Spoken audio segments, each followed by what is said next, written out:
notice, but there's some lawsuits recently filed. Porn performer, I can't recall her name right now, but she was exploited. She said she was forced into doing, violent sex acts that she didn't consent to doing, and MindGeek was responsible. They were the ones that were shooting, organized shooting. That was their production company, and she's suing them now. I think it's, tens of millions of dollars that she's suing for. But yeah, that's, it. So MindGeek, when all this began, really, MindGeek was a true villain to not only the victims, but also to many of those in the porn industry who saw MindGeek as this exploitative entity that actually had, destroyed the traditional porn industry and put out everything out there for free, and, reluctantly complying with the system because it was the only way to get seen. They're like, I have to get my videos views. And because Pornhub dominates views, if I don't put my content on Pornhub, I'm just not going to make it. And so like, they felt like they were even almost forced to participate in the system that they didn't even agree with. And so there's like that layer of it as well. But, again, so many of the allies that helped in this whole effort were even employed by MindGeek. I consider some of the whistleblowers who came forward now after so many dozens of hours of conversations and even meeting in person, and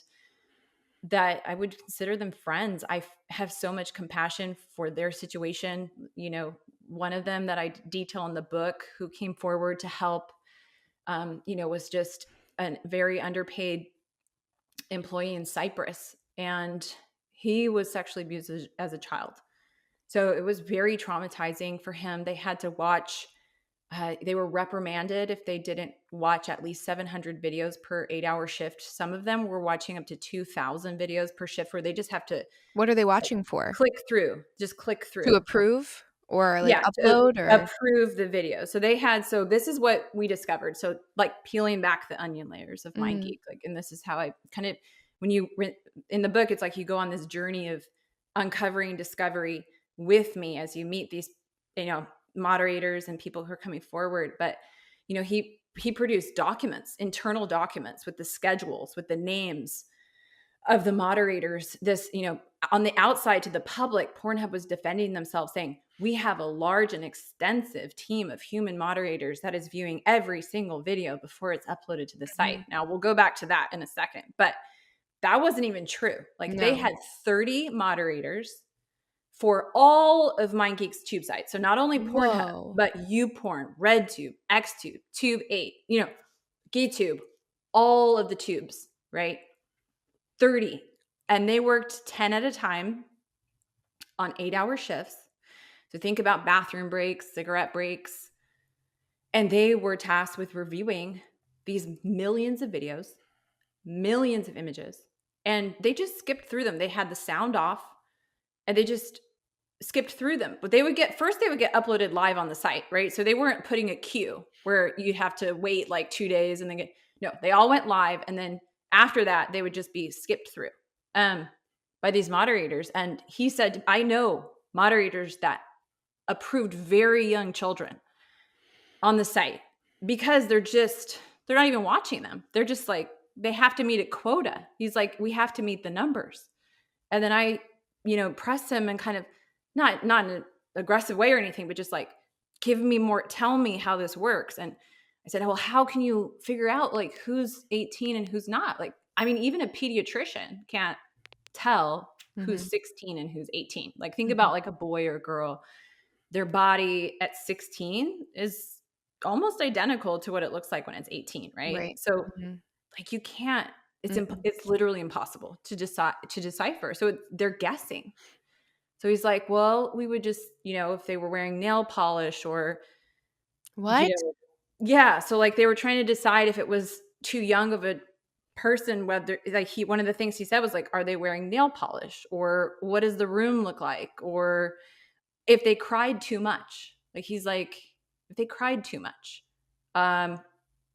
if they didn't cry enough or whatever, they wouldn't consider it rape. He said, at the end of the day, we're just guessing who is rape. But then you think about rough sex, right? Like, Yeah. how can you tell the difference between rough sex and rape? Or like fantasy so much of play. it is consensually filmed, right? So Mhm.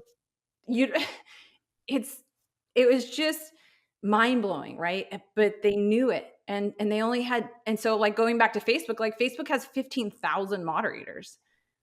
Pornhub had 10 per shift, 30.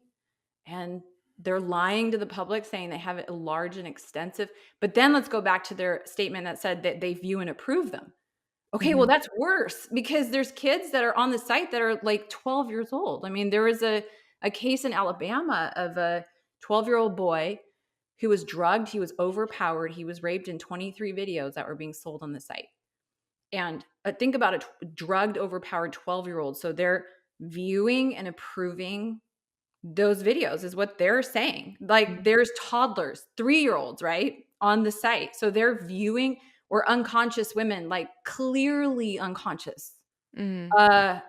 Okay, well that means that they're more complicit. That means Yeah. that they viewed it. They thought this should be on Pornhub. They approved it. Then they put ads on it, and they put ads before it and around it. And if you press pause in the middle of one of these rape videos, you get an ad. And that's not even to go into the ads. Like their whole traffic junkie system was set up where they were allowing advertisers to place targeted ads on illegal content. So I investigated that side too, but we don't have to go into that like rabbit hole. But it was almost as bad as what was happening on Pornhub, because they had like this indicator bar for advertisers where they would say like how much traffic you would get on a particular word that would indicate rape, like literally the word for rape in Chinese or Arabic, or not 18, or teeny, tiny. I described, like literally documented these, and they had the indicator bar that would show how much traffic you would get on those particular videos that were tagged or titled that way. So that's why I saw like an obvious prepubescent child being raped on the video, and then above it said an ad that said delete your history after you click here, obviously targeting pedophiles, right? No way. So the so the layers of like complicity, again, they just go so deep. And they had one person